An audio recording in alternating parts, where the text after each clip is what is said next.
the topic of the debate is Prophet Muhammad, peace be upon him, a true prophet from God?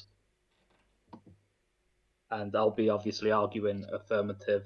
So start in the name of Allah, the most merciful, the most gracious. Okay, so but the first thing we get off the bat is, did he claim to be a prophet? I don't think there's going to be any dispute from Vlad. He could dispute it, but I don't think he will. He did claim to be a prophet.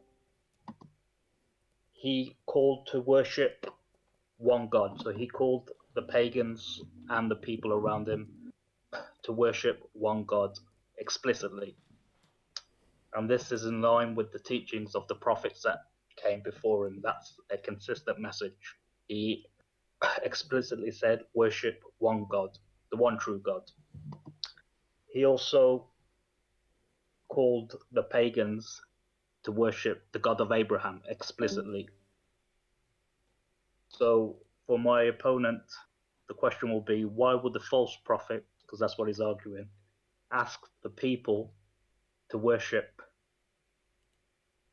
Essentially, why would a false prophet ask the people to worship the God of Abraham if he is indeed a false prophet? The next point I want to make is, in the biblical narrative, we know no prophet is welcome in their hometown. That's mentioned as verbatim what Jesus said allegedly in Luke 4:24. And this also applies to Prophet Muhammad, because he was not welcome in his hometown after he started giving his message. He was persecuted, and then obviously you had the migration. So I want to start off with some prophecies, because you can't, essentially, the whole point of prophet is he brings some sort of prophecy. So I want to go through a list of prophecies that he made. Starting off with, he prophesied that after him, his followers would conquer Egypt, Syria, Persia, the Indian subcontinent, and explicitly the city of Constantinople. And these are detailed explicitly in Muslim sources, from the earliest Muslim sources. In regards to another prophecy he made, he said, the Bedouins, the barefoot Arabs, will compete in constructing tall buildings. And that's what's happening today with the rise of the Gulf powers. They literally compete on who can build the tallest building. Now, one can argue, well, if that's what the prophecy says, they could just be doing it to make the prophecy come true. And that's a legitimate argument. But the context of this is, it's a bad thing, it's negative, it's not something that's positive. So it's something that will reflect badly on them, but they still do it. Also in the Quran, it talks about the vanquishing of the Byzantines. So it mentions this in Surah 30, the first verses. It says, the Byzantines have been defeated in the nearest land, but they, after the defeat, will triumph within 3 to 9 years. So that's also explicit. So when we talk about prophecy, we also say what the Quran says, because Prophet Muhammad brought the Quran in a sense. He was not the author, but it was revealed to him. Also, another prophecy is in regards to his paternal uncle, Abu Lahab, who he was a disbeliever and considered, he's condemned in the Quran as an enemy of Islam. It says that he will not accept Islam at any cost. Now, this verse was revealed 9 years before he died, so he would have heard this verse. He could have accepted Islam and then sort of said there's a contradiction. He's accepted Islam. The text is saying he won't. But he still, out of arrogance, did not accept it. And that's what the earliest sources say. He died a disbeliever and he's condemned. Also, the Prophet talked about the last of the emperors, so the great empires. So this is a particular narration. He says, when Chazaurus dies, there will be no other Chazaurus after him. And when Caesar dies, there will be no Caesar after him, and I swear by the one in whose hand is the prophet's soul, their treasures will be spent in the path of God. Now, a Muslim commentator said, in reference to Caesar, it's talking about the Greater Syria region. In regards to Chesaurus, it's talking about the last king of the Sassanid Empire, and that came to be true. Yezedegerd was the last king and the final king before the Sassanid Empire, after so long, fell to the Muslims as well. Another prophecy is in regards to a man called Umar. He was someone who the Prophet said would be killed by a transgressing party. So even though in this case the transgressing party is the believing party, and he would be killed. And this is what happened some three decades later. He was killed in the Battle of Siffin, while the army who's essentially came from the Greater Syria region, they tried to uproot the fourth caliphate, so the fourth caliph, sorry. And remember, the transgressing party didn't contend the hadith, even though it went against them. This was considered to be a prophecy that came true. Also, in regards to the corruption of the previous scriptures, so the Quran alludes to the fact that the previous Christian scriptures have been altered, and in one explicit verse it says that the previous people would write the scriptures with their own hand and say it's from God. Now, we know in the Christian tradition and the Jewish tradition, they use manuscripts primarily. Well, in the Christian tradition, it is just manuscripts. Jews have an oral tradition, but we know that certain bits of those scriptures have been corrupted, in the sense words have been added, words have been taken out, and the Christians and the Jews, they even dispute on what the scripture is, and that can be empirically proven with the manuscripts.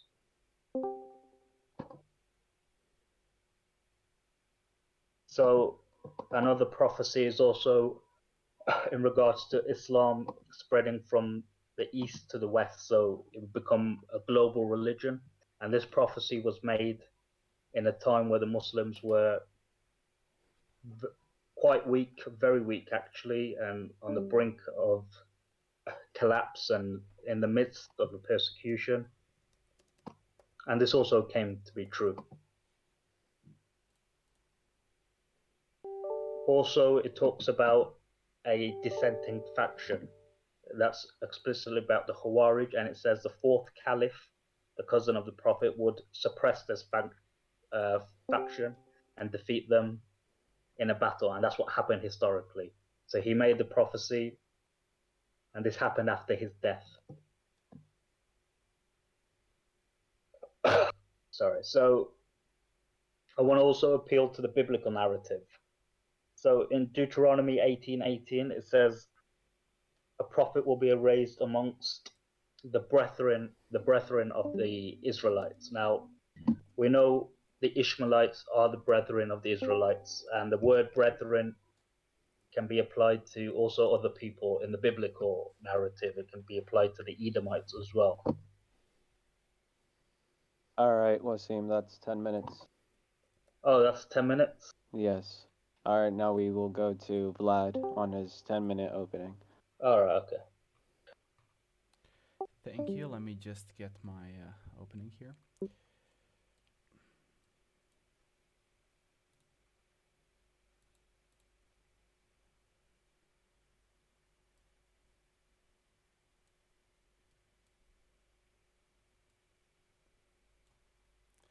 Okay.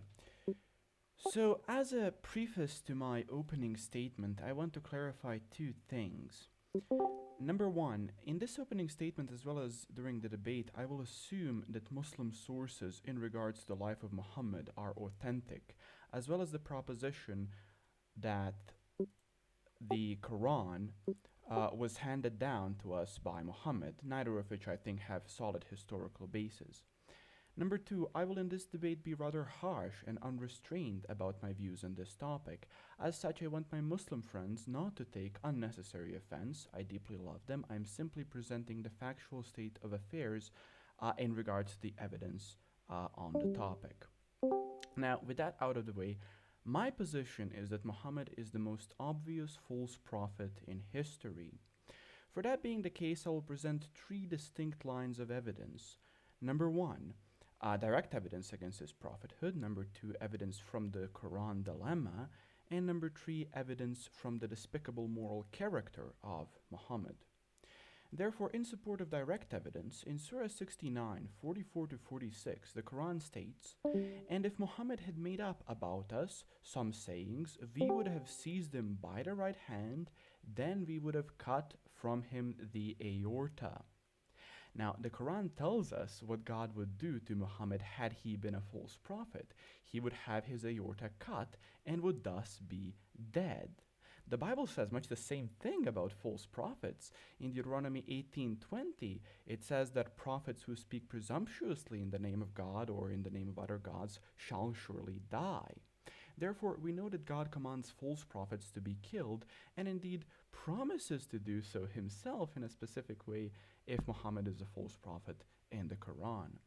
After having raided the Jewish settlement of Khaybar and after having killed and enslaved the population, including the family of a Jewish woman, Zainab bint al-Harith, may peace be upon her, she offered Muhammad roasted lamb which he previously poisoned, which Muhammad, the wise prophet he is, accepted. Long story short, Muhammad survived, although a friend of his died, but the poison left him in excruciating pain and eventually killed him. We read the following in Sahih al-Bukhari 559, 713 and various other hadith. The Prophet in his ailment in which he died used to say, "O Aisha, I still feel the pain caused by the food I ate at Khaybar, and at this time I feel as if my aorta is being cut from that poison." God, in his divine wisdom and judgment, punished the false prophet in exactly the same way he said he would be punished if he were a false prophet. 2. In support of evidence from the Quran dilemma, we simply have to establish that the Quran affirms the divine origin, preservation, and authority of Christian scriptures. Given such a state of affairs, if the Christian scriptures are correct in their claims, and they contradict the Quran and therefore the teachings of Muhammad are false. However, if the Christian scriptures are somehow false, then the Quran is wrong as well, since it affirms their divine origin, preservation, and authority. In Surah 5, 46 to 47, it states that the Torah and the Gospel were given as light and guidance to mankind, that they were confirmed by Prophet Jesus, and that the people of the Gospel should judge by what Allah has revealed therein. In Surah 1094, it states, "So if you're in doubt, O Muhammad," O Muhammad is an insertion, but that's what it says in the tafsir and in the hadith, "about that which we have revealed to you, then ask those who have been reading the scripture before you. The truth has certainly come to you from your Lord, so never be among the doubters." And in Surah 7, 157, it states that the Muhammad, the messenger, the unlettered prophet, that we find him in the Torah and the Gospel. As such, the Quran affirms that the Torah and the Gospel are books which we have, and criteria according to which the Christian are to judge. The book which Muhammad should rely upon if he has any doubts, and books in which prophecies of him are found. But woe to Muhammad if the gospel is true. The blessed apostle John writes in 1 John 2, 22 to 23, "Who is the liar but the one who denies that Jesus is the Christ? This is the Antichrist, the one who denies the Father and the Son. Whoever denies the Son does not have the Father, and whoever confesses the Son has the Father also." Surah 19, 88 to 93 and 518 explicitly deny the Father and the Son and any sort of sonship in relation to God. The Bible clearly teaches the death, deity, and resurrection of Christ, all of which the Quran denies. The Bible nowhere mentions Muhammad in any prophetic sense, except in common warnings against false prophets and teachings. Given such a state of affairs, following from the truth of the Christian scriptures and their witness against Muhammad and his teachings, Muslims should reject him as a false prophet and an antichrist. Third, my third contention about the despicable moral character of Muhammad, and it might be something that requires a debate of its own. Um, but in this short time, let me attempt to highlight two disgusting things Muhammad did. Firstly, he was, by any modern definition, a pedophile. He married a 6-year-old girl named Aisha and penetrated her when she was a 9-year-old girl playing with dolls. He also allowed sex with prepubescent girls.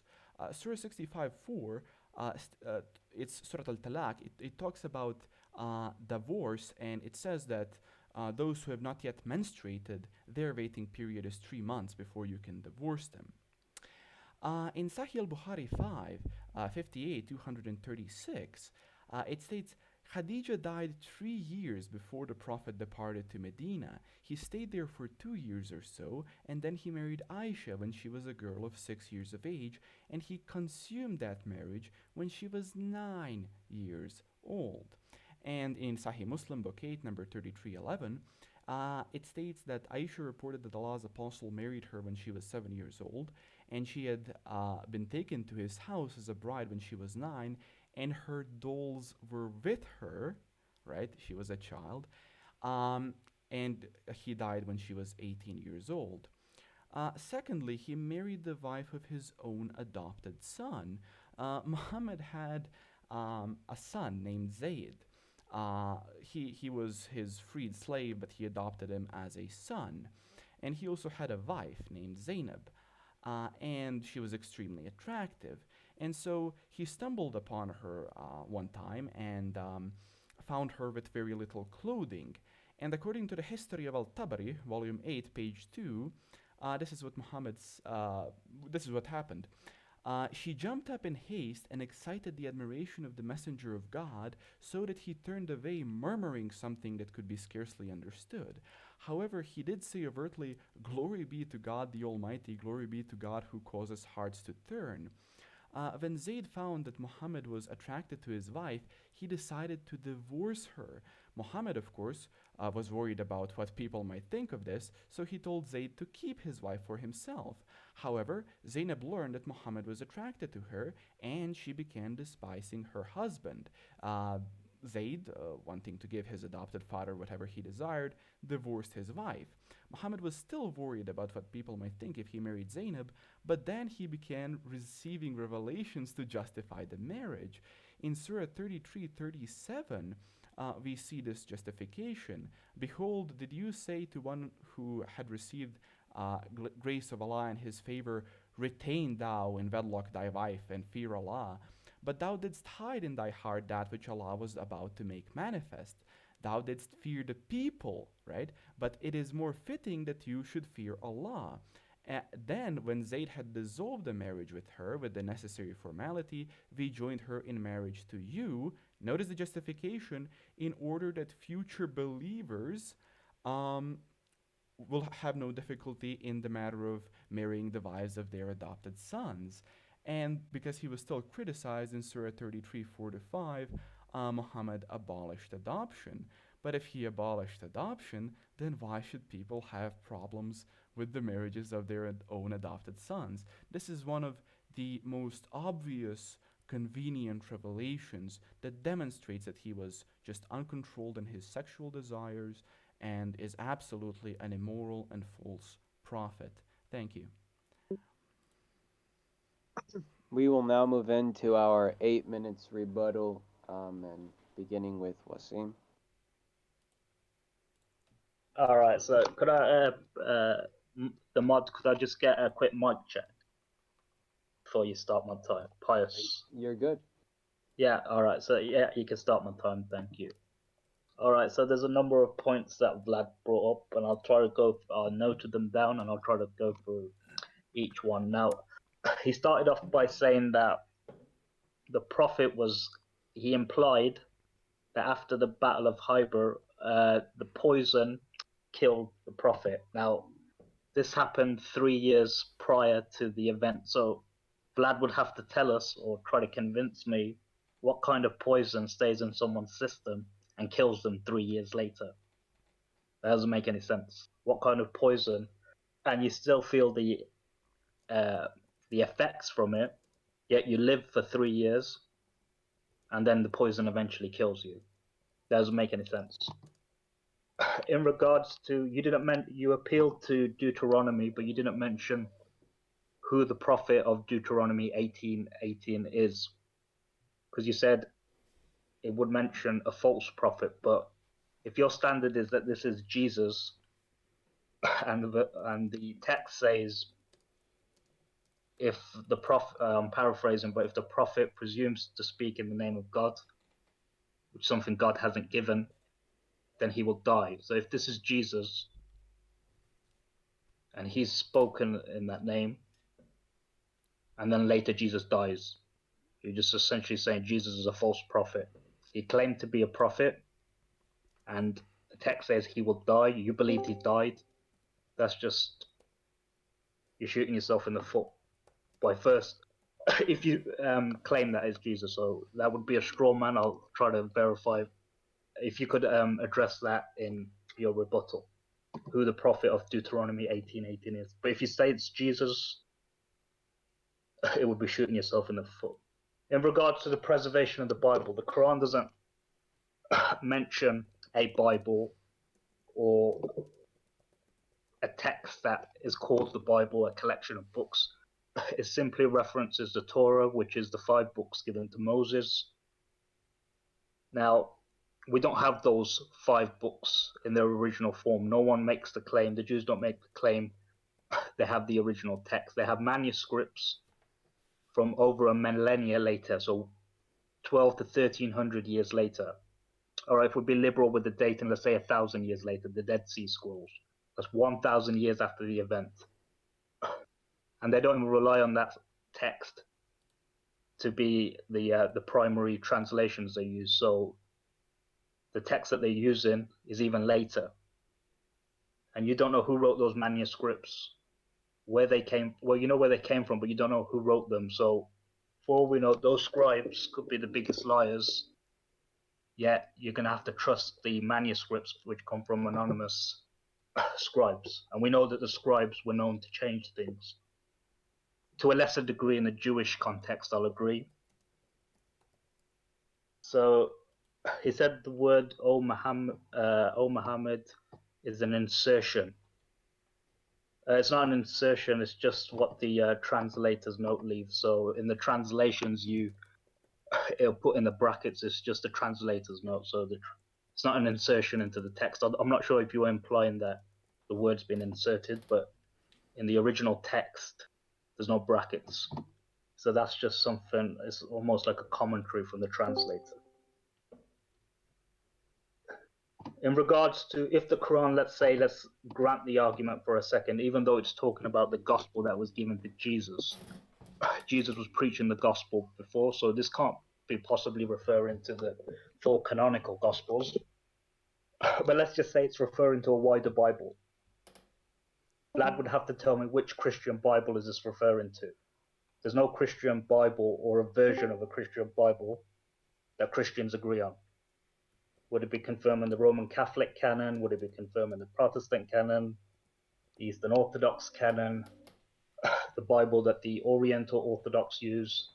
And then even when you don't agree on the canon, but even if you did, there's still variants on what stories are supposed to be there, what is original. So you're all in dispute. It would be like saying, yeah, we have this Bible, it's our version, and we've got multiple versions. So that wouldn't make any sense either.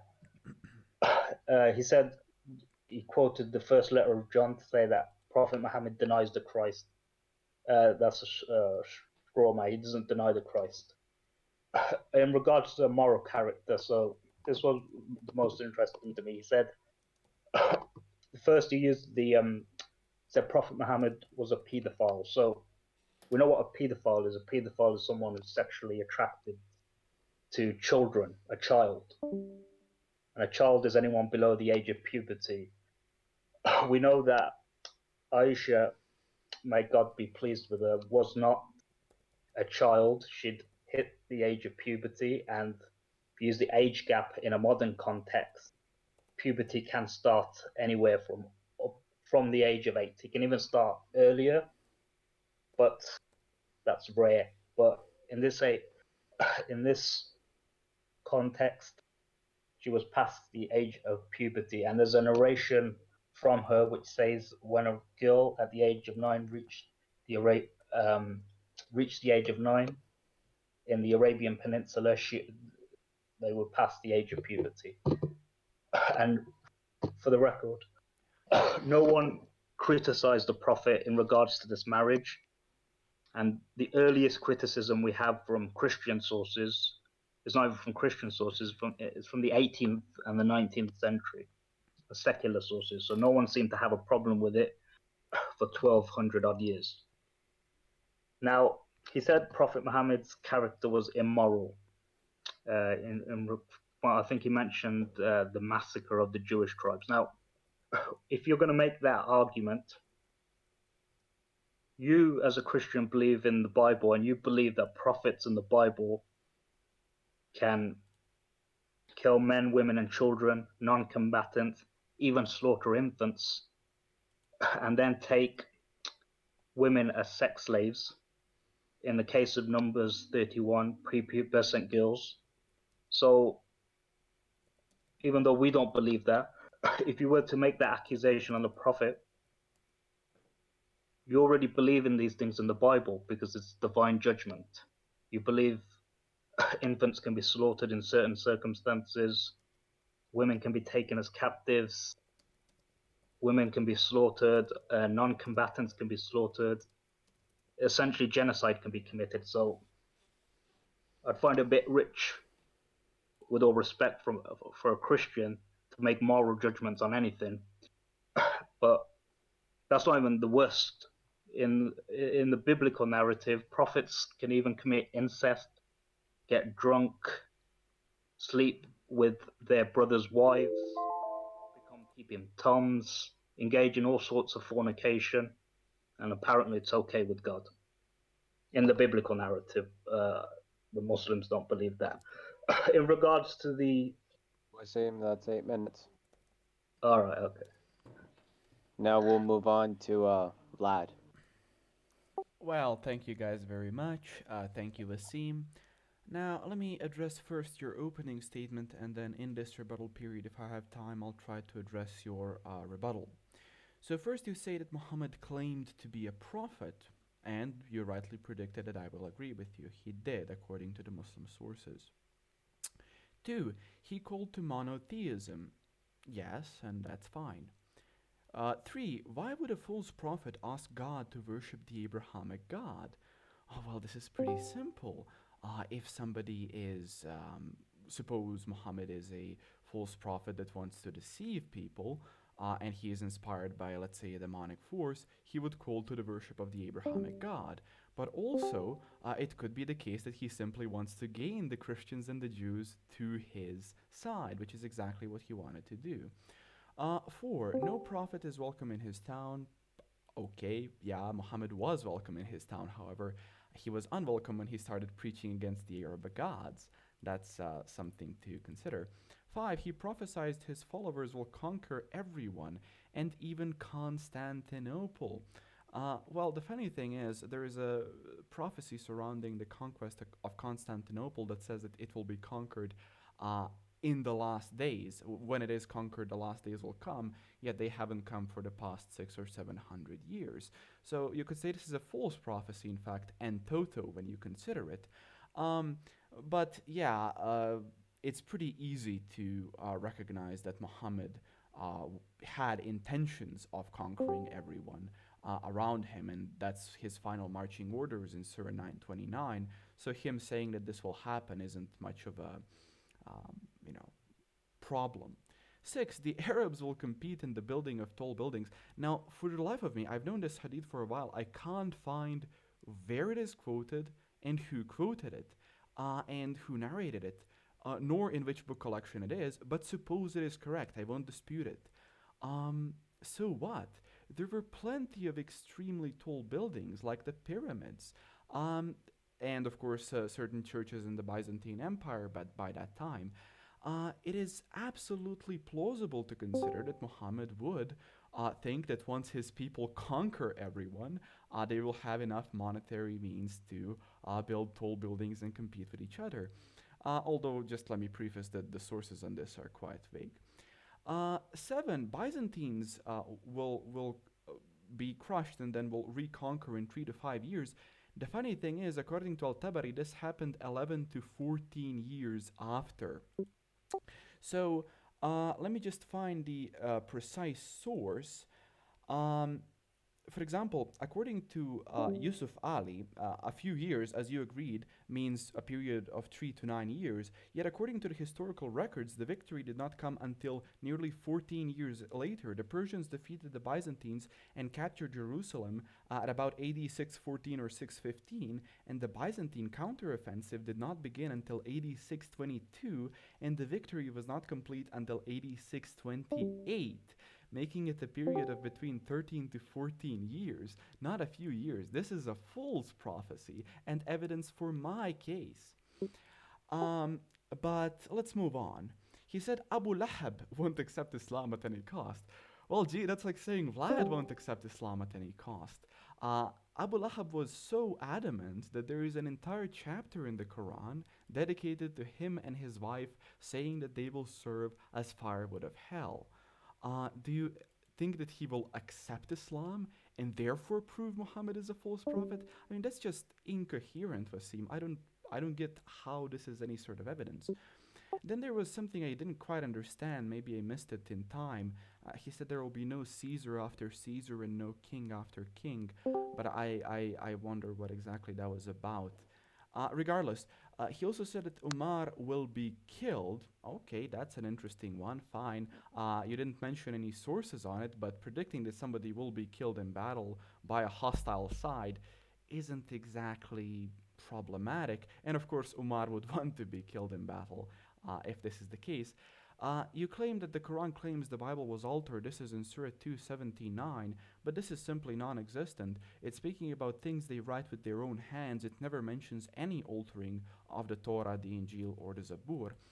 And I think you even said this is implied, so this is simply your own interpretation.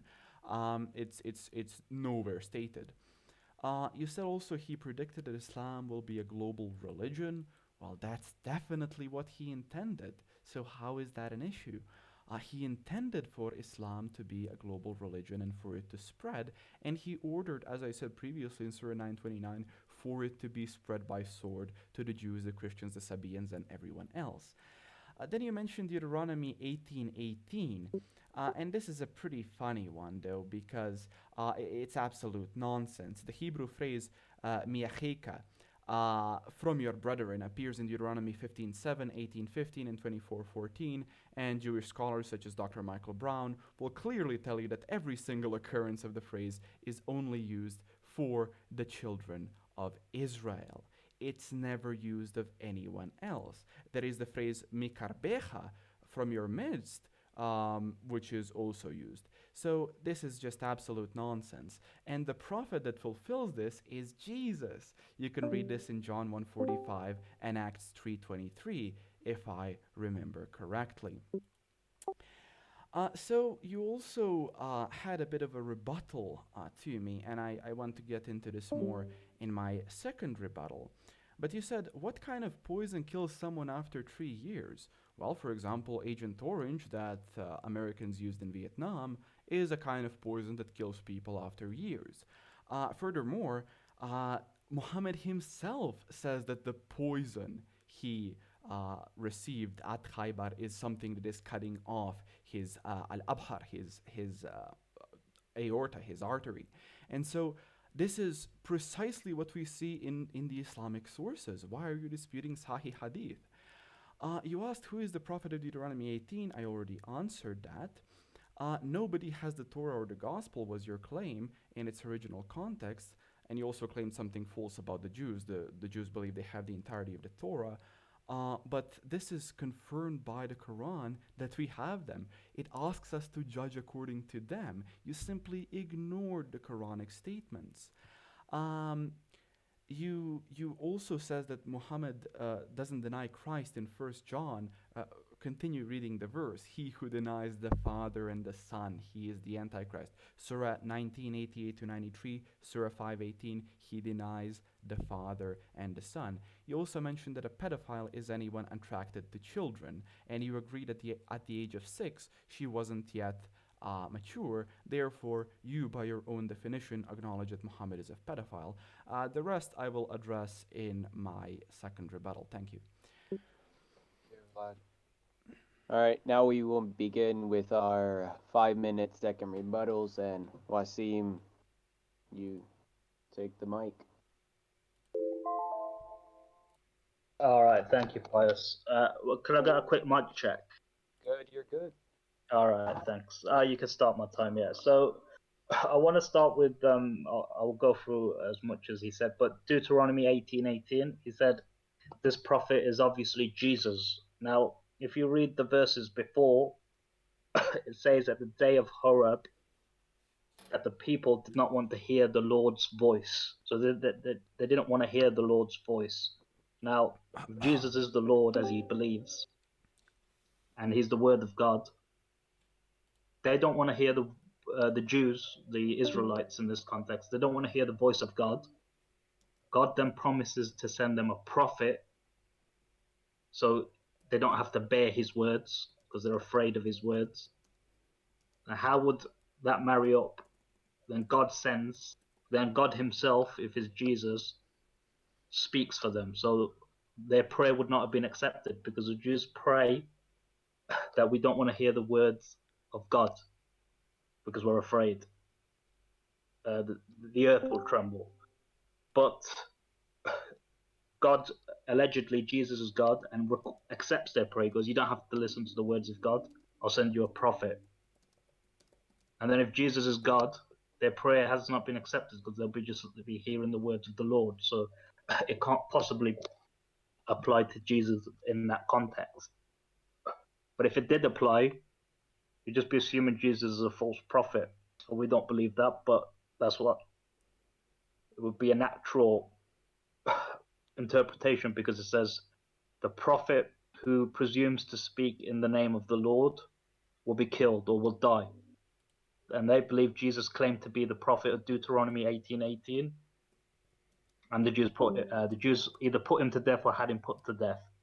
So that just proves the Jewish narrative that Jesus would be a false prophet if Jesus is the prophet of Deuteronomy 18:18. Now, in regards to the tall buildings, it's not referring to Christians or other pyramids. It's referring to a specific time in the Arabian Peninsula in regards to the Bedouins. So what you have of the Gulf today.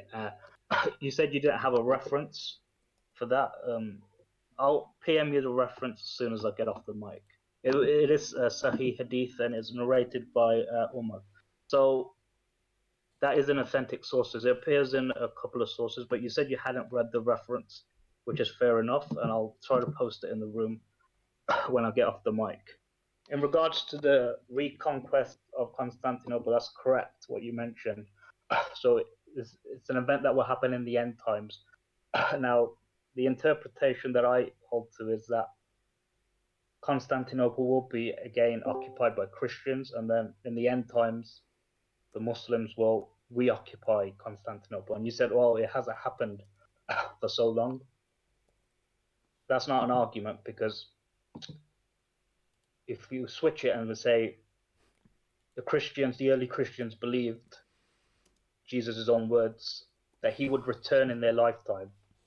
Yet it's been 2,000 years and there's no sign of Jesus. And if you're using that to claim Prophet Muhammad is a false prophet because this hasn't happened yet, you'd have to apply the same standards on the Bible. And we don't believe that just because it's been 2,000 years, even though there's an initial contradiction in regards to the early Christians believing that he would return in their lifetime, but it's been 2,000 years. So that was, I believe that was a weak argument. In regards to the prophecy of Umar being killed in battle. You said, well, obviously a hostile force. They were in battle, so it's not that difficult to predict that he'd be killed by a hostile force. I agree, but it's specific. It says by a hostile force, which will be amongst the Muslims. So another Muslim group, which is specific. So it predicted that there would be a civil war, to say. So that's more specific, and it's not that he'll be just killed by any hostile force. In regards to you contended that he was welcomed in his hometown. Yeah, that's correct. But after he started preaching his message, the same with all prophets, when he called to monotheism, he was no longer welcome. And that's why he had to migrate to Medina. And you said the Fine. pagans. All right. All right. Now we'll move on to Vlad's 5 minutes. Oh, yeah. Okay, guys, let me just try to get my time here. Alrighty. So, firstly, let me just briefly address some of what I didn't in his first rebuttal. He stated that, oh, Muhammad is not an assertion but a translator's note. That's what I meant, and that's completely fine. I didn't assert that as something wrong. It's simply within Sahih International, if I remember correctly, in the big brackets. Um, 5. Which Bible is this confirming? Well, it's confirming the scriptures that they had with themselves, the Christians in Arabia, at that time. The Quran clearly says that. Which one was it? Was it some sort of, a collection of the Gospels or 5 books of Moses, or was it the entirety of the scriptures? Well, who knows? But he did confirm the Torah in separate hadith, and he does specifically confirm in the Quran the Torah, the Injil, and the Zabur. The Torah, the Zabur are the Psalms, and the Gospels. So from those, we can clearly see Muhammad is a false prophet. Um, you also totally misinterpreted my claim. I didn't say Muhammad is immoral because of the slaughter at Khaybar. I said he was essentially stupid because he accepted the meal of a woman whose family he had slaughtered previously. Muslim hadith tell us that her father challenged Muslims in single combat and slaughtered many of them until Ali stepped up, and then he killed him. And then somebody came out to avenge him who was also her relative, and they killed him. And somebody else ran out to Ali, but another Muslim killed him. And so her entire family was killed, and then she offers him a meal. This is just plain stupidity from your prophet. Um, Now, God promises people to send a prophet in Deuteronomy 18 so they don't need to hear his voice directly. Now, you didn't exactly quote a verse for that, but Jesus is the one who reveals God. John 1:18 says explicitly, no one has ever seen God at any time. The only God who has revealed him, he has declared him, speaking about the Son. Uh, it says that he's the only begotten God there, monogenes theos. So, who is in his bosom. So it is plainly obvious that Jesus is the one who reveals the God who no one can see. This is also the case in the Old Testament when he does this as the angel of the Lord. But this is a sidetrack from the current topic. You believe that this is not a false prophecy in regards to the Constantinople and the end times because it will be reoccupied. But this is just false. It says Constantinople will be occupied by the Muslims. They will take it, and then the end times will come. It doesn't provide for any reinterpretation and second reoccupation or something like that. It's clearly a false prophecy, but you can believe what you want to believe. I also said a few things about early Christians and all of that, but that would just waste my time. Um, he also said that after his calling to God, he was no longer welcome when he started preaching against these people. But notice the basic distinction. When he was preaching about Allah, he was not persecuted. only when he started preaching against the Arab gods and idols that were surrounding Kaaba, then he started being persecuted, right? There is a concrete, factual, and plainly historical, non supernatural reason as to why this would be the case. Um, and you also said a Muslim group will kill Umar. Uh, but you previously said that this is um, you would have to quote that hadith. I don't think it explicitly mentions any Muslims, but even if he did, so what? I think this is perfectly within the scopes of what is possible without supernatural intervention. And as I mentioned previously, Umar would want to die in battle if he heard this prophecy of Muhammad. Thank you, guys. So now we will move into our 6 minute cross examinations, and we will begin with Wasim.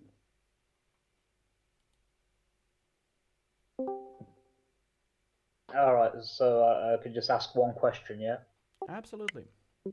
All right, yeah. So, in regards to the previous scriptures, because you were hesitant, you said that the Quran affirms the previous scriptures, i.e., the Bible, and they must have been around in the 7th century.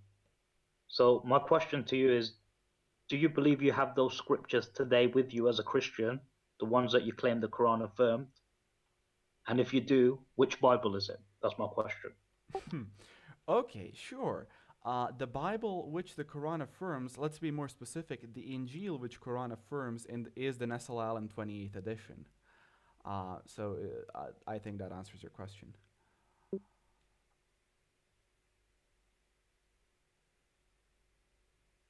Right, so do I get to comment on that, or is it Sure, Vlad's sure. turn? Go ahead. Oh, I It's can it's your comment on that. yeah.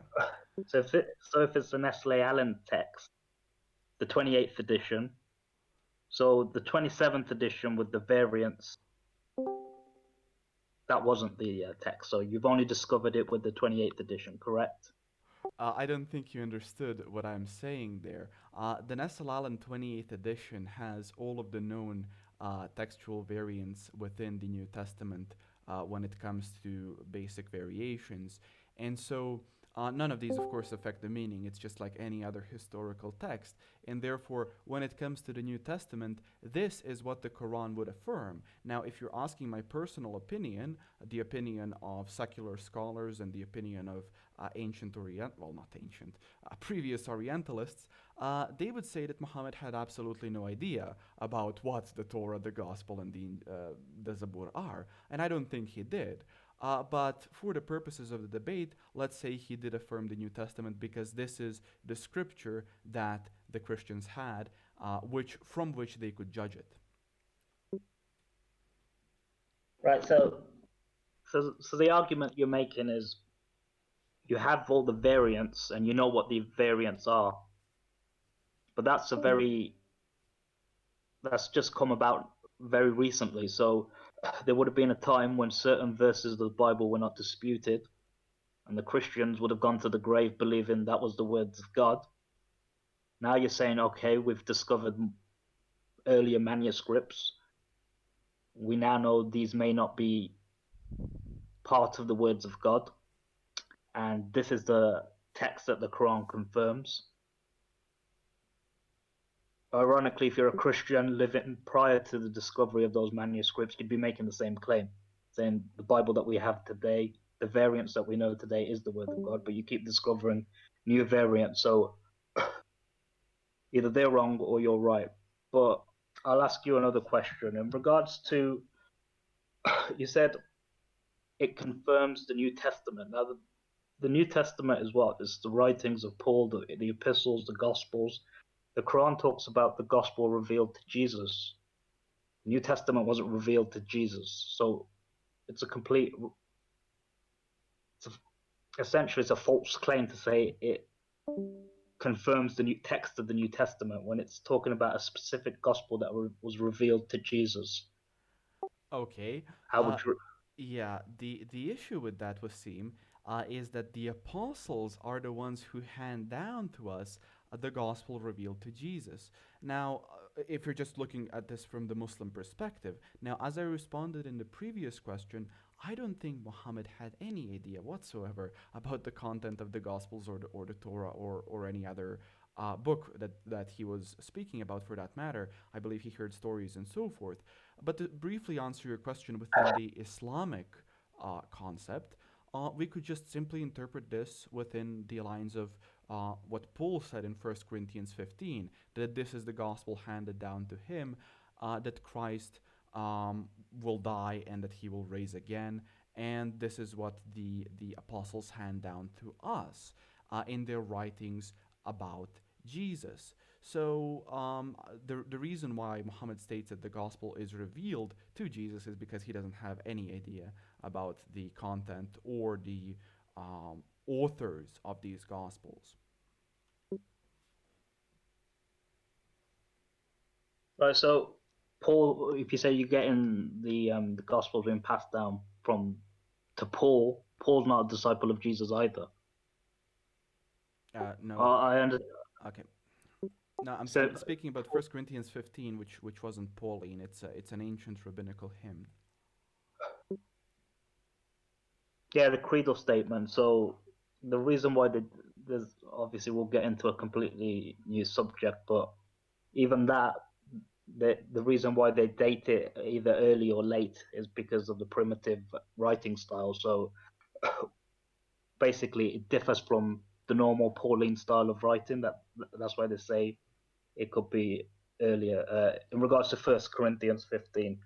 So, in regards to morality, do you, as a Christian, as someone who is a Bible believer, you accept that in the biblical narrative, a prophet can, on the orders of God, obviously, slaughter men, women, children, infants, order his followers to take women captives. You don't have a problem with that, correct?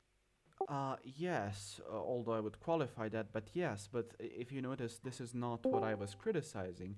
I was criticizing his how should I say it, naivety, stupidity, because he accepted lamb meat from a woman whose family he just slaughtered.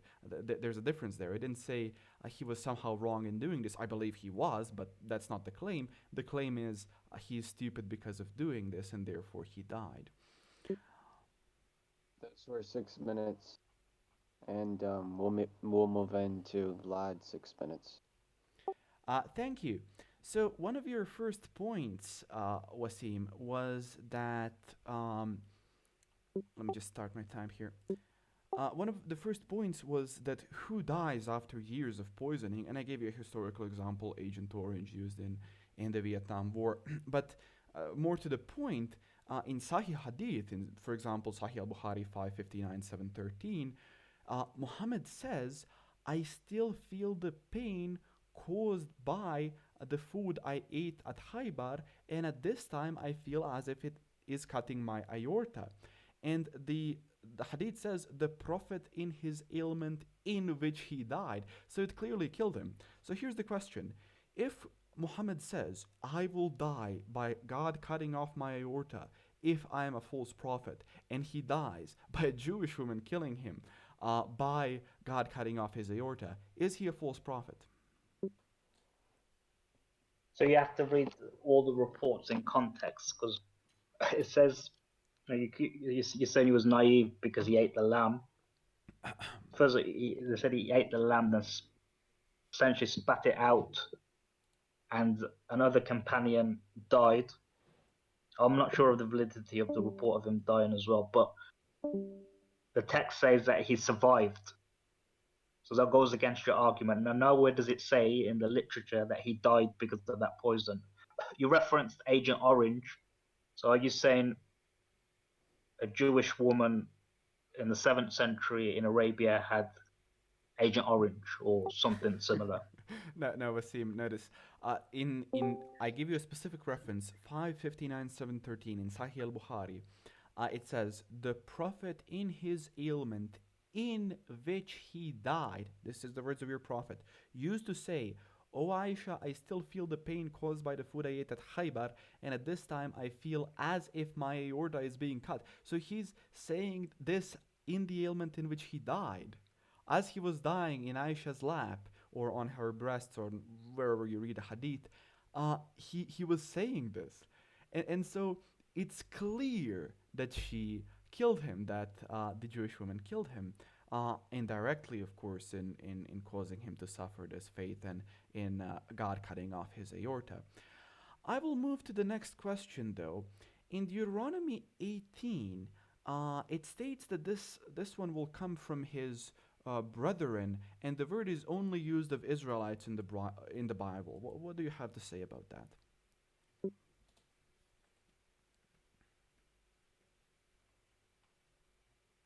Correct me if I'm wrong. So you're saying the word brethren can't be applied to other groups, and it isn't used in the text to apply it to, for example, the Edomites.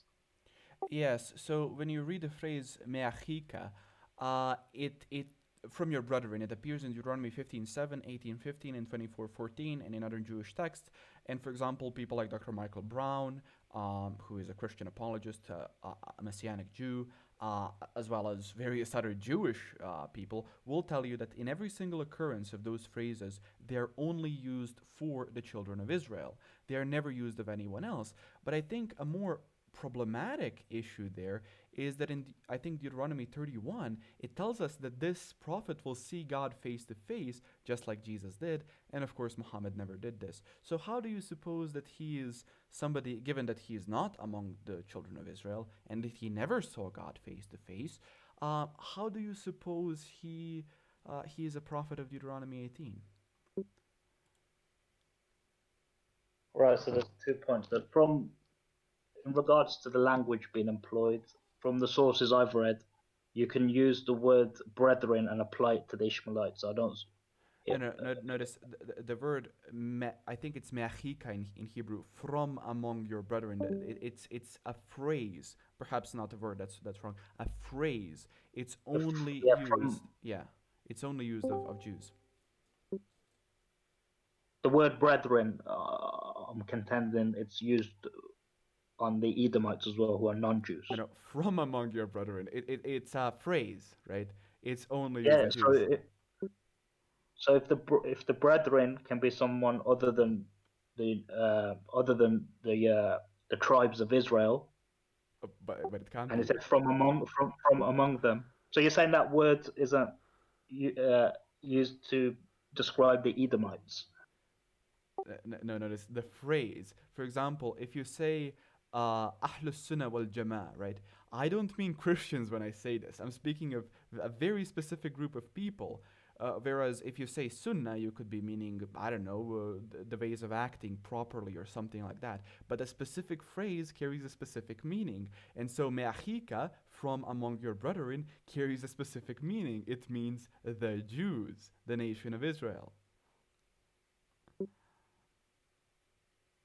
Okay, moving on from that, let me, if I still have time, I do have 30 seconds. So, do you think abolishing adoption was something good that Muhammad did? Something that a good moral man would do in order that he can justify marriage to his, to the wife of his own adopted son? So I don't believe that was the premise for the marriage. So the marriage essentially was, in that culture at the time, if you were to marry your adopted son's wife, it was considered a sin, so to say, amongst the pagans. And I believe the context of this was to show that it wasn't, and to show them that it wasn't, and that's why the revelation came down. Adoption is a completely different issue.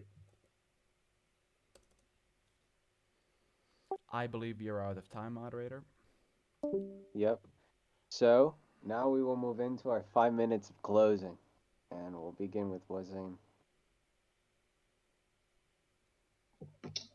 All right, so I want to start off my closing statement in regards to Deuteronomy 18:18, because from every Jewish source that I've read, that this can apply to the word brethren can apply to the Ishmaelites, and they do consider them to be brethren, since Ishmael is the son of Abraham, so he would be a brethren of the Israelites who descended. The issue I have is in regards to Deuteronomy 18:18. He says this is Jesus, and Jesus is from the children of Israel. The Jews trace their lineage from the father. So when they find out even though the religion itself in the modern context is passed down from the mother, the lineage of someone is passed down from the father. Now, if Jesus doesn't have a biological father, how are we going to trace him back to the children of Israel? You can say, well, from his mother's side, but that's not how the Jews determine lineage in regards to when they basically the genealogy, and even in the New Testament, even they are contradictory. Because I know it's a closing statement, I don't think Vlad, because he said he made a big issue out of that the prophet was killed by a Jewish woman, and that hence is a false prophet. Nowhere in the sources it says he died from that. It says in his he felt the pain or etc. He doesn't say that was the cause of his death. And there's other reports which verify that. Also, he at the start of his sort of speech, he said he had big issues with the moral character of the prophet, and he did reference the battle where the Jewish tribes were massacred, and he said, well, he's a paedophile, he killed wantonly, he ravaged the tribes, he wanted to conquer people. But then when it was mentioned in the biblical narrative, you accept this, he completely changed tact and just started saying, well, he was stupid because he ate the poison from the Jewish woman.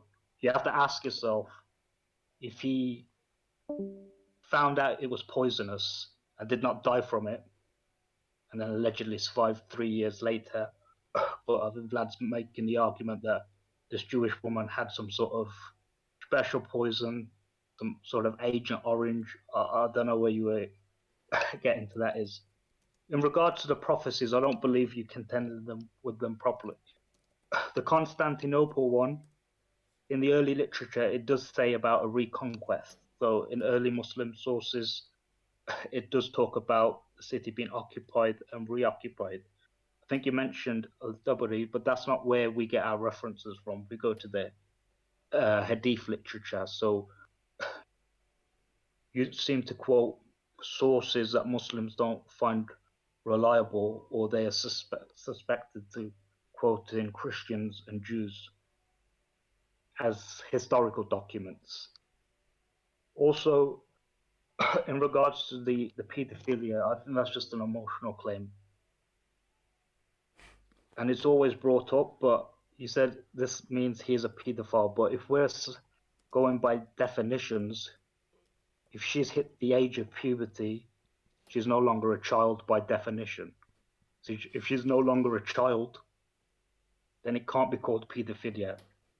You can make the claim that, well, I think it's wrong, she was too young, but it can't be called paedophilia.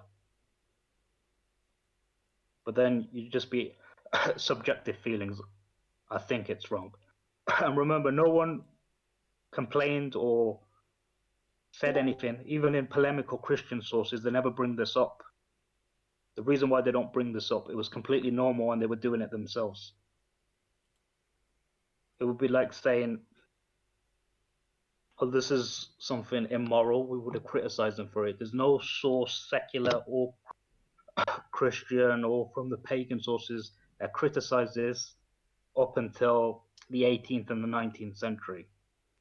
And that's when the age of marriage started to get up, and then they said, well, historically this is wrong. So that's just false. In Deuteronomy 18:18. You're out of time, Wasim. All right, okay. Now we'll move into Vlad's closing.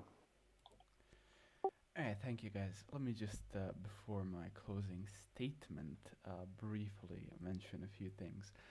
First, I think Wasim understood that he is wrong here in regards to the to brethren, me'achika, the from among your brethren, but he keeps repeating it in order to have a point.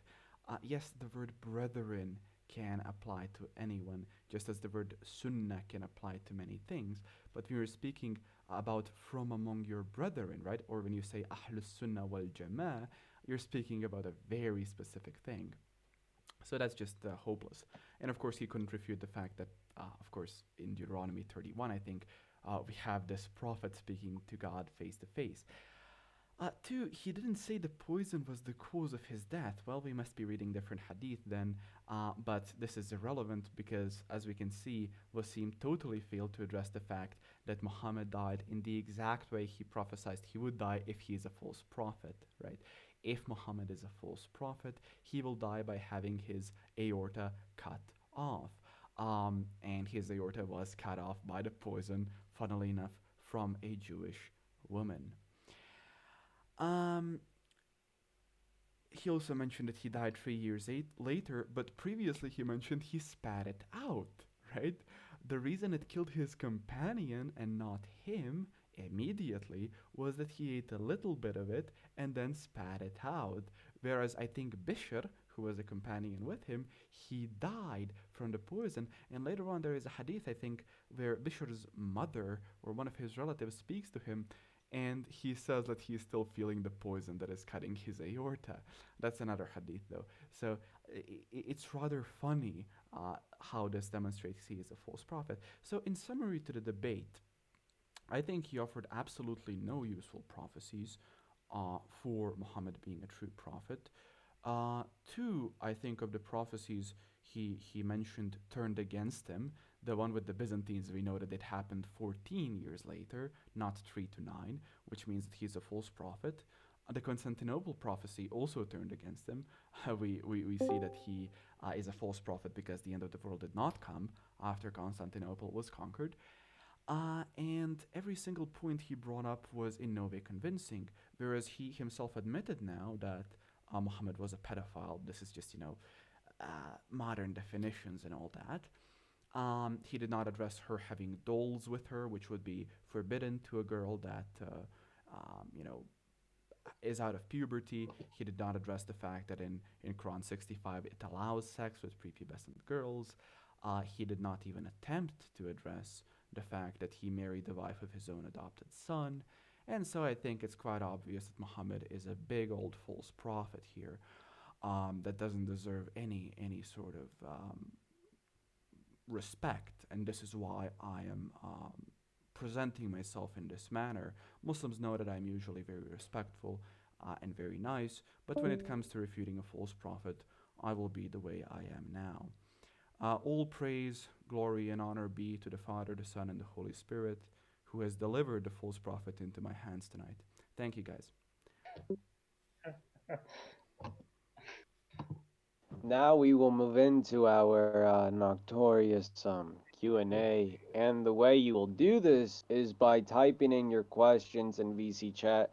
Now you can either address them vocally or I can read them out for you. And you will tag me and you will put more than 3 question marks so I can make sure that it's a question and I can see it.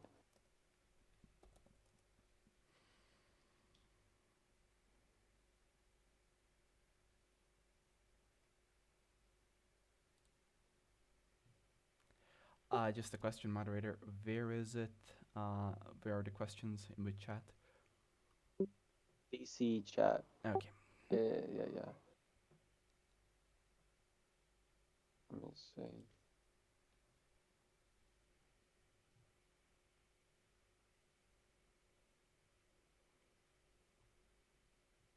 Well, given that several people are typing, this will be fun.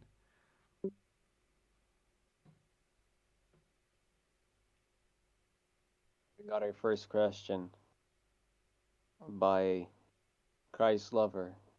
This is addressed to Wasim. It says, according to the Taris, Tasir, and Deuteronomy 8, chapter 18, verse 20, will Muhammad be put to death?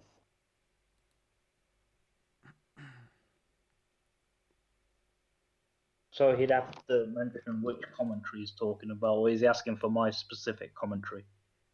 He doesn't specify, so we can just go based on your commentary. Right, so yeah, we don't believe that Prophet Muhammad would be killed, no. Is that the question? Is that the answer?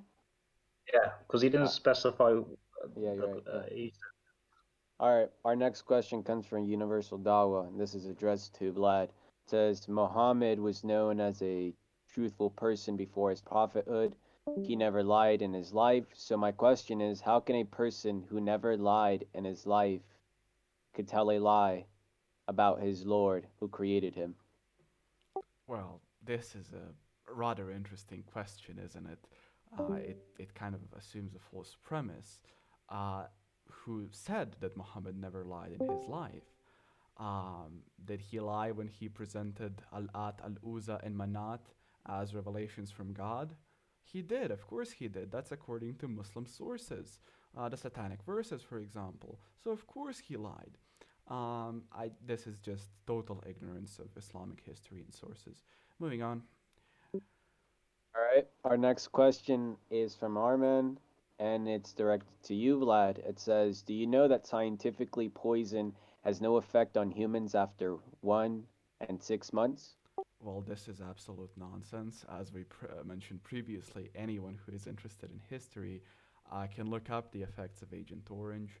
But furthermore, just biologically speaking, if poison does significant internal organ damage, it will have great effects on you way after 1 year and 6 months. So this is just absolute nonsense. Moving on. All right, it's Palindrome now that he wants to ask a question to Wasim over VC. So you can do that whenever. Okay, so Wasim, in Surah 61, verse 14, says that the believers of like the followers of Jesus who believed were supported by, I believe it to be the angels, against their enemy, in other words, the people who did not believe, and they became dominant, talking about the believers here becoming dominant. So if the disciples of Jesus were originally Muslim, then why did the Muslim followers not become dominant, historically speaking?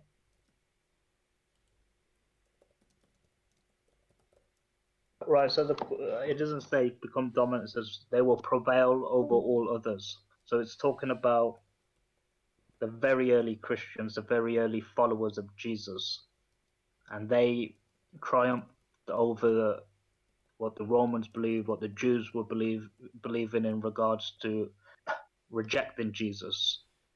And these were Christians who wouldn't have been Trinitarians historically. So it's talking about the very early Christians. And we don't mean Muslim in the sense of, let me elaborate, when we say they were Muslim believers, that doesn't necessarily imply that they believed in Prophet Muhammad, because obviously that would have been possible at the time. Is that all? Yeah. Okay. Our next question, it's directed to you, Wasim, and it says, you said that we don't know which canon the Quran is referring to. Can you provide one alternative canon to the Torah that changes any book or any content? If you can't, then do you admit that the Torah we have today is a Torah that Muhammad swore on and said is inspired and preserved? So he didn't swear on the Torah and said it's inspired and preserved. He simply directed the Jewish person who came for judgment and said the punishment is stoning to death, and that's the judgment of God. And he knew that the verse of stoning existed in the text. In regards to the canon, whether I take out books or not, I get this often from Christians who say produce the Bible that the Quran's mentioned. But if I'm not making the claim the Quran's confirming a Bible. it's upon the Christian who's making the claim that the Quran confirms the Bible to bring me a Bible and tell me what it is. That's because I'm not making the claim. I can't support a claim that I'm not making. Yes, that answers that question. Question is directed to Vlad, and it says, how is Mohammed a pedophile? If it was super normal in this time historically to marry much younger than 14, in Texas you can marry around 14 years old with parental permission. People lived shorter lifespans back then, so doesn't it make sense that they also married much younger than we see as normal today? So, dear Yasmin, do you think a 53-year-old man who already has wives ought to marry a 6-year-old child? I think that should sufficiently answer your question. There is no example of this.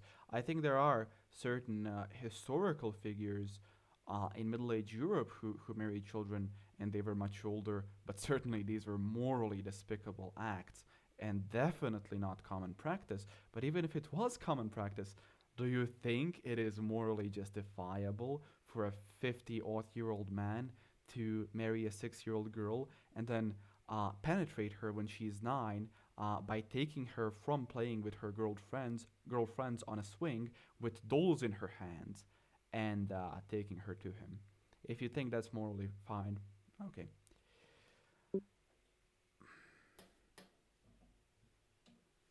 Is to you, Vlad, again, and it says, I must admit that there are scholarly debates about what was the age of Aisha when she got married to Prophet Muhammad, but regardless, to unite, it was normative and perfectly moral for people to marry early centuries prior as a result of lower lifespans and high mortality rates. They needed to marry as early as possible to secure the potential of producing as many children as possible.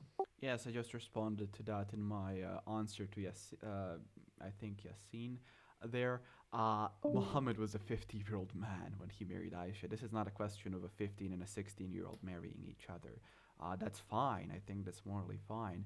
The question is, can a 50-year-old man penetrate a 9-year-old girl? And I think anybody should understand that this is morally despicable. Another question for you, Vlad.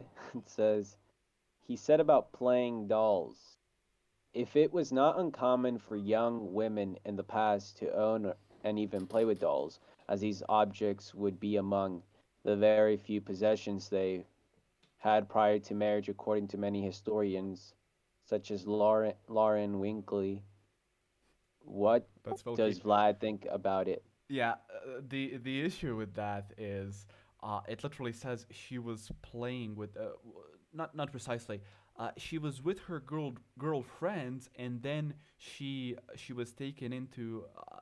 I think it was the. It's not a chamber. There's a term for it, but she was taken into the house to consummate the marriage, and she was with her dolls. Her dolls were with her. Um, but the issue for this universal dawa is in the Muslim context. Are girls who reach the age of maturity allowed to play with dolls that represent living figures? In Islam, as you know, images and icons and statues are forbidden. So, is this morally permissible in Islam? Of course it isn't. And so, it's obvious that she was still a child while this was happening. This question is for you, Wasim, and it says, can Christians still go to heaven, and why would a God who wants everyone to know he exists and understand his message allow his message to be drastically misunderstood, encompassed by the largest religion that is Christianity? Who's that a question for? Wasim. Okay. Right, so the point about something being the largest doesn't make it necessarily true. So, on the flip side, most people are not Christians, and Christians believe anyone who doesn't believe in, for example, the crucifixion and the idea that Jesus died for their sins, that they don't have salvation if they knowingly reject it. In regards to the Christians going to heaven, ultimately, that's not a decision I make. God who chooses who goes to heaven and hell. But Christians, as we know Christians today, almost the majority of them are Trinitarians, and as the biggest sin in Islam in terms of associating partners with God. So Trinitarians believe that there's three distinct persons in the Godhead, and God became a man, died on a cross. I don't believe anyone who believes that can get enter heaven, and the Islamic texts explicitly state that that's something that was punishable by eternal damnation. So yeah, that's my answer. The next question is for you, Vlad. It says, why do you keep saying child? A child is defined as a young human being below the age of puberty. Aisha hit puberty, ergo, not a child. Well, I think firstly the issue is addressed in one of the hadith that was posted previously. The playing with dolls and similar images, this is an explanation of the translator, is forbidden, but it was allowed for Aisha at that time as she was a little girl not yet reached the age of puberty. But more to the point of that issue, if you think that's the issue and children are people below the age of puberty, then when Allah allowed Muslims to divorce children that they had consummated marriage with in Surah 65 verse 4, then do you think that is immoral now? It's obvious that she was a child, and furthermore, that Allah had no issues with Muslims penetrating children. You can make your address your question. Um, what question, guys? Armin Okay, was going to ask on VC. Oh, good. yeah. So Vlad, you talked about the corruption, in the Bible and the Quranic claim that it affirms the previous scriptures. The thing is, the problem is here that no Muslim who understands the Quran and Hadith would ever claim that everything in the previous scriptures, the verses of both I Old don't Testament and care. New I don't care what the Testament Muslims is think. altered and corrupted. And the Muslim Quranic and Hadith position is just like Christians concerning the Bible. For example, Christians themselves believe that there are. I mean, here's the question, right? Do you deny that there are unauthentic narrations or verses among the many truthful statements in the Bible? For example, like the Christian apologists, like very prominent scholars like James White and David Wood and many others. These scholars agree that there are unauthentic editions. So and also if you deny that, if you're saying that Bible is completely error free, then why do Christian dismiss certain verses? Like why do Christian apologists and scholars themselves attest that there are unauthentic verses, which are attest to the New Testament? This is not a question directly relevant to the topic, but to briefly just answer it and allow time for more questions.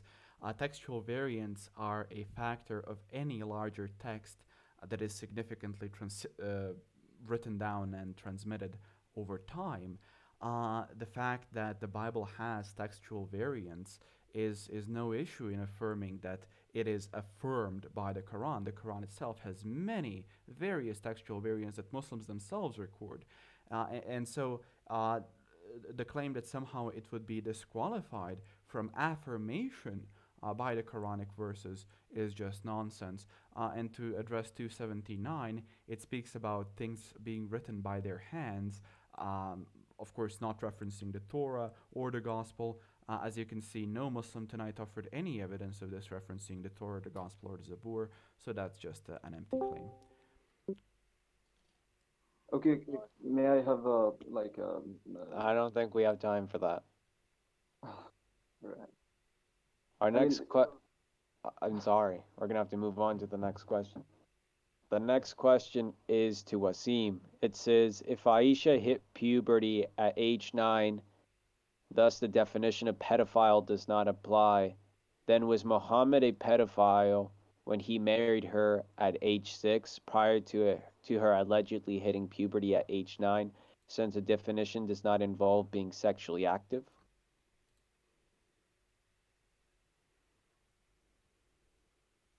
Yeah, right. So no, because he would have to have a sexual attraction towards her. No, the fact that he waited for 3 years implies he's not a pedophile because we know from how pedophiles behave, they can't control their instincts. So they will essentially destroy their lives, their reputations in the modern context to get that sort of high or fulfill their desires, even though they know societally this will be a problem for them. They can't control themselves. So I don't believe he had a sexual attraction to her when they were married. And that was at the age of 6. That's why she didn't enter his household. So no, I don't believe he was a pedophile. So yeah, that answers the question. So our next question comes from Goose, and he wants to say it on VC.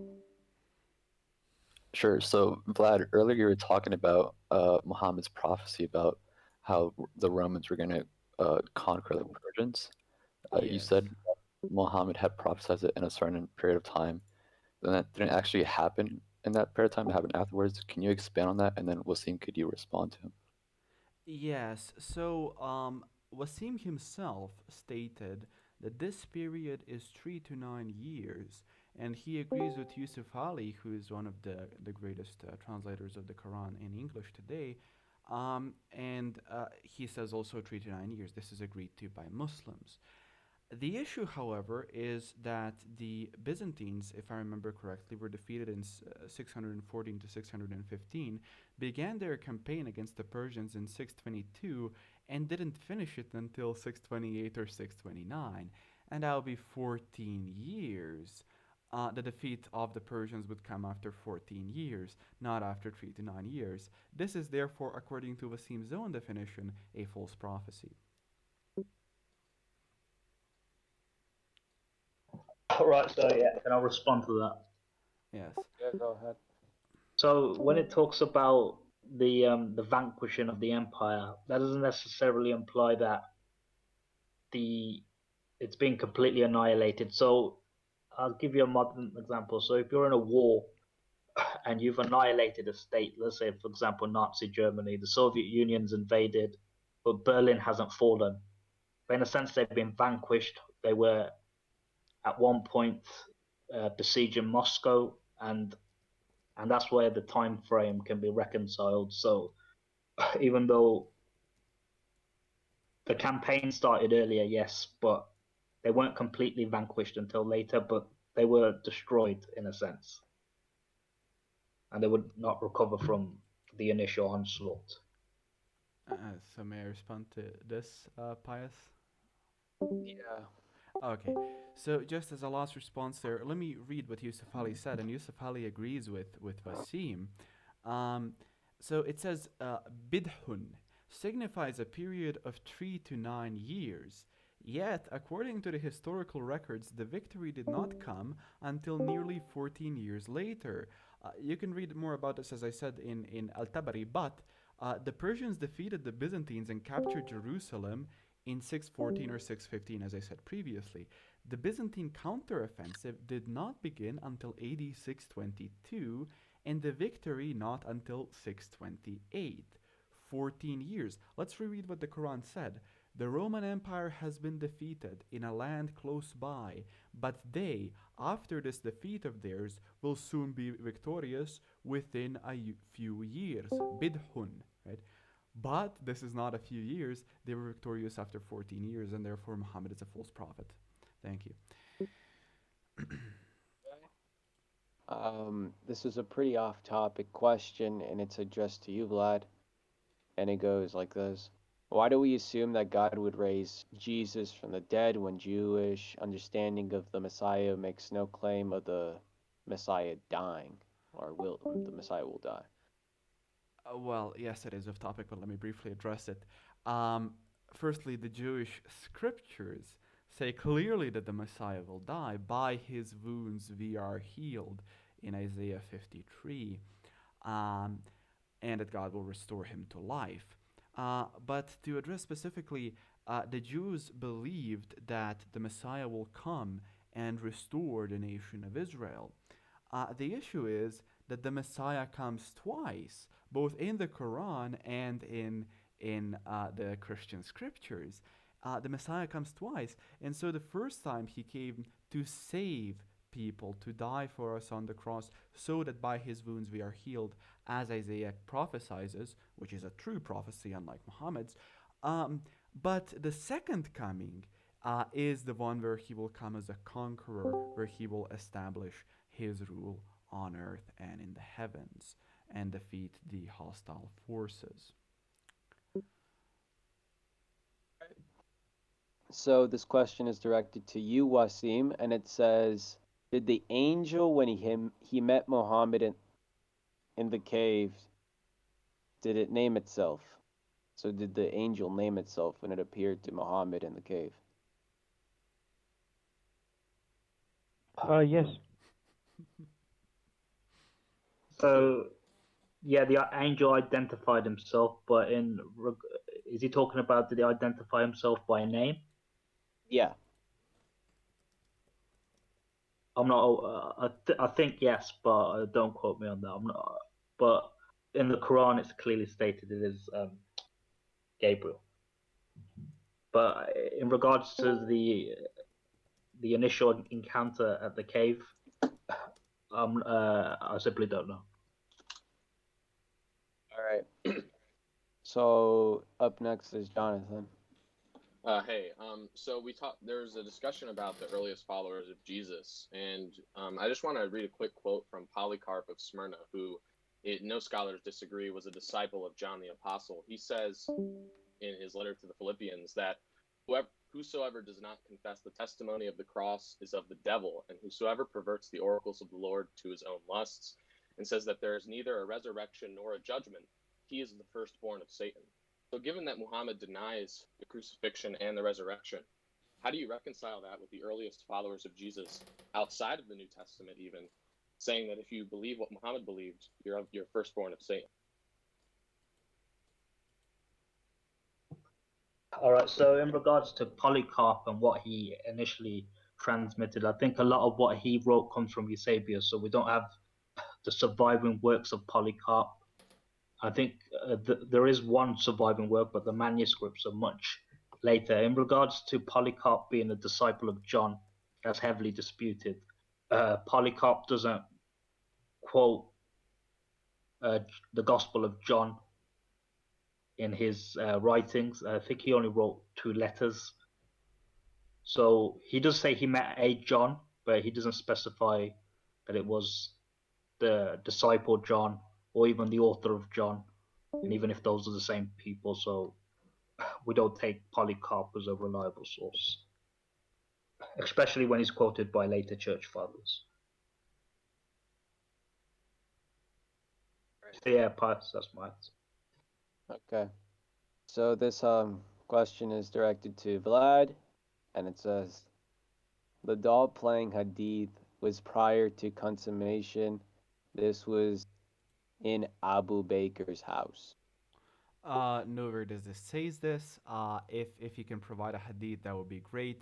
It literally says that she was playing with dolls, and then there were women around her preparing her for this, and then she was taken, and the marriage was consummated.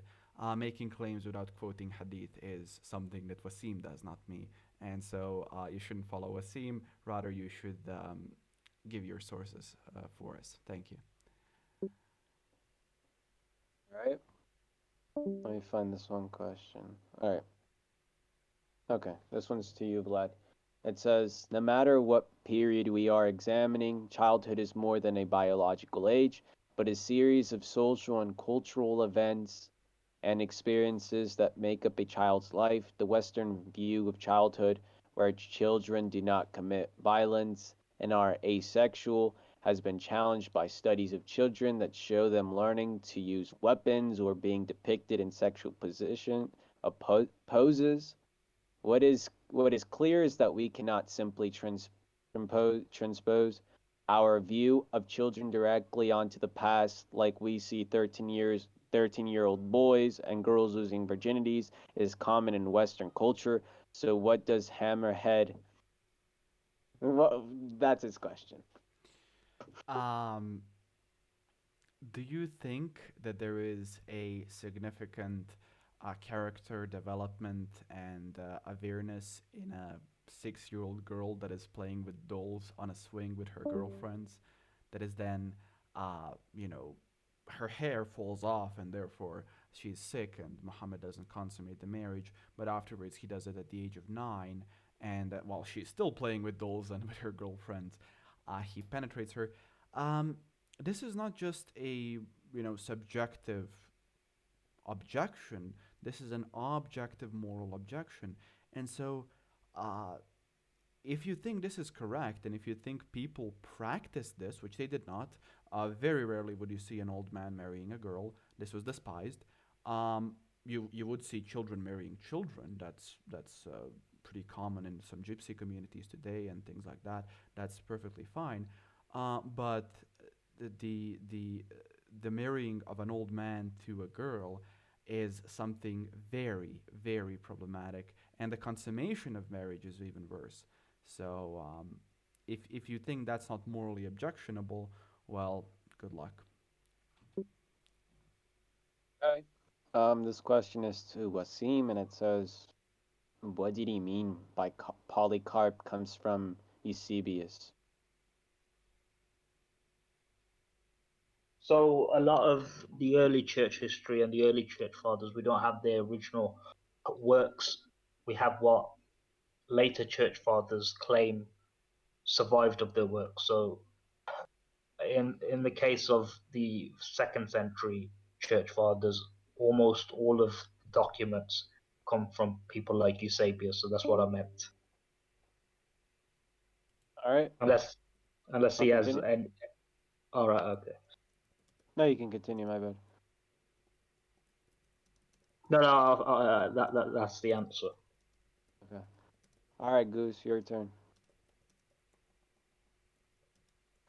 Okay, I guess I just kind of wanted you to, I guess, defend Muhammad's intelligence, and like the case, for example, where, uh, he invades this village, he kills the inhabitants of this village, he even kills a Jewish woman's family, and then he thinks it's wise to eat the food that this girl offers him.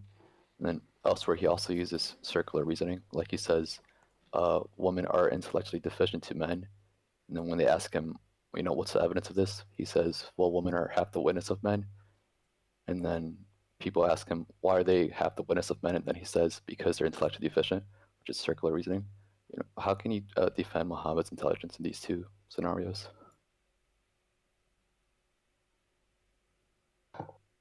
Right. So in regards to the battle with the Jewish tribe of Banu Qurayza, the issue is essentially wasn't a raid.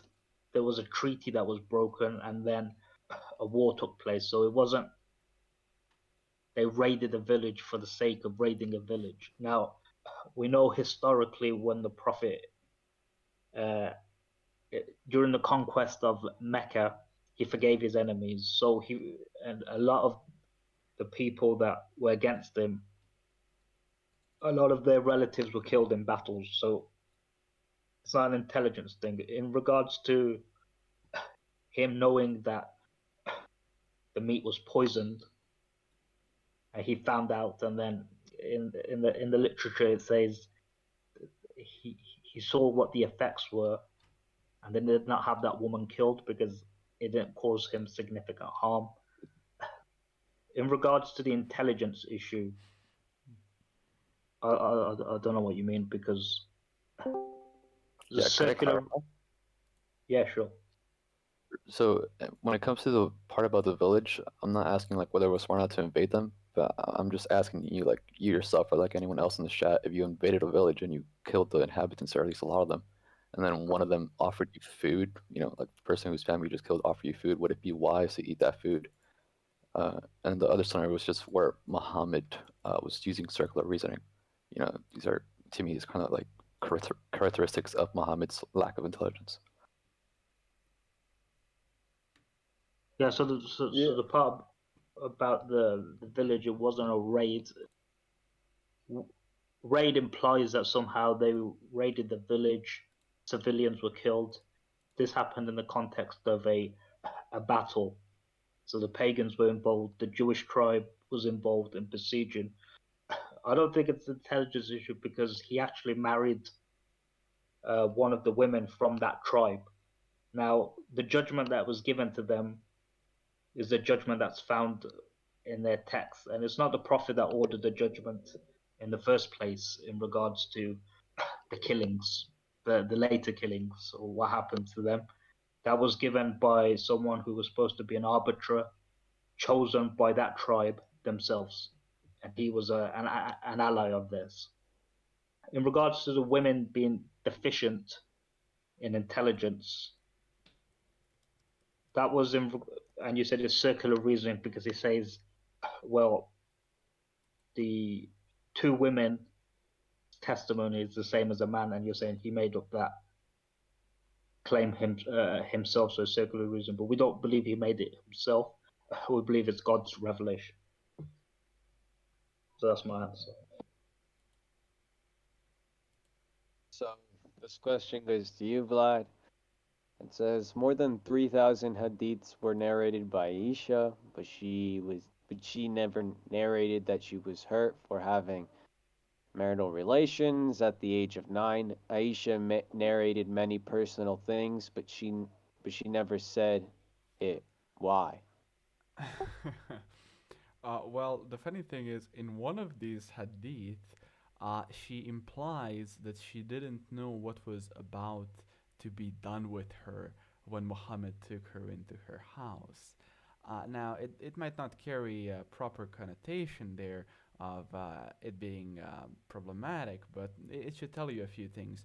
But furthermore, if you look at things like, for example, Sunan ibn Majah, 1944, where a sheep comes in and eats the verses of stoning and breastfeeding adults, you can clearly see that the wives of Muhammad, including Aisha, had an agenda in hiding Quranic verses which would be problematic. So I think Aisha is a lot smarter than a lot of you would say she is.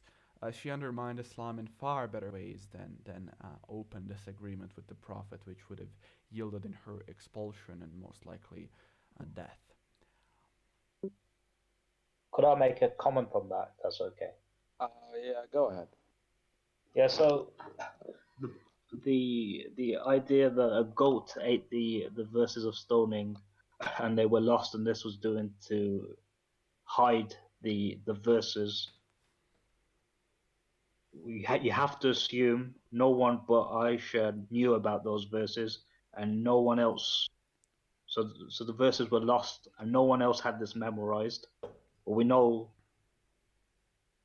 multiple other companions had these verses memorized, and they were recited. So the idea that they were somehow lost, or there was a conspiracy to get them lost, is ridiculous. That's my answer. If I may briefly respond to that, in All Sunan, right. yeah, in Sunan ibn Majah, it clearly says they were lost because a sheep ate them while they were preoccupied with burying Muhammad. But that's it. We can continue. Let's see. Uh, that question. Armin, do you want to address your question on the VC? It's a pretty big question.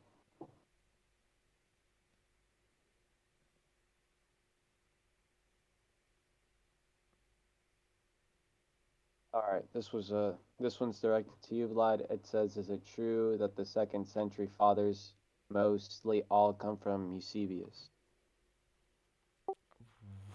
What? What does that even mean? Did Eusebius somehow perform a grand deception like Allah did on the cross and invent a bunch of church? That's an incoherent question. Eusebius is a church father, if you mean that, but okay. Okay. So, Arman, do you want to address your question? Yeah, I think I will. The Okay. thing is, Vlad, have you ever read this hadith? Let me quote the hadith, right? It says, this is from Sahih Bukhari, Volume 3, Book 31, number 181. The hadith is like, it says like, the Prophet sent a messenger to the village of Ansar in the morning and the day of Ashura, which is the 10th of Muharram, to announce that whoever has eaten something should not eat but complete the fast, and whoever is observing the fast should complete it. She further said, since then we used to fast on the day regularly, and also boys used to fast. We used to make toys of wool, and boys, and if any one of them cried for, she was given them toys till it was the time for the breaking of the fast. You know, these dolls that you were talking about, they were not any ordinary toys. They were actually, they had religious and like a sort of metaphorical meaning to them. So uh, they were, the dolls that Aisha had. They were, there are various more hadiths which confirms that they were not ordinary dolls. So do you actually know about this one? This is the question. I mean, if you need to be, more honest in your argument. Have you actually done proper research on this?